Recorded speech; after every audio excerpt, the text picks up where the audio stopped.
Ang aktor na si Ken Yaman, na naglalaro ng sports 5 araw sa isang linggo, ay yumanig sa social media gamit ang kanyang matipunong katawan.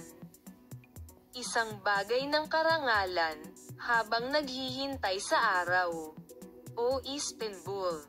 Ang aktor na si Ken Yaman, na lumabas na sa maraming teleseryeng tulad nito, ay patuloy na gumagawa ng pangalan para sa kanyang sarili sa mga kuha niyang inilalathala sa kanyang aktibong Instagram account.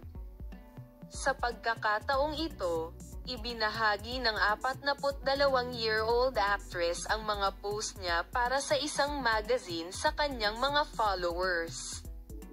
Umulan ng komento ang matipunong katawan ni Ken Yaman. Nagkomento ang mga tagahanga, "Napakaakit mo.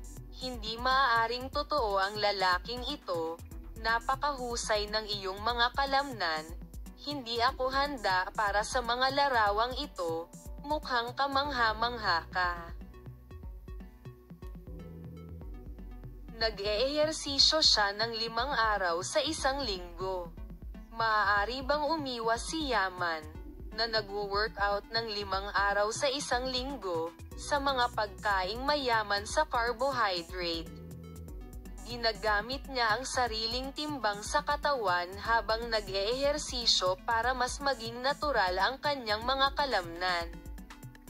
Ang salad na may mga itlog, tupa, yogurt, almond, plum, apricot at avocado ay kailangang-kailangan. Hindi niya gusto ang mga pulbos ng protina at mga pandagdag sa pagkain.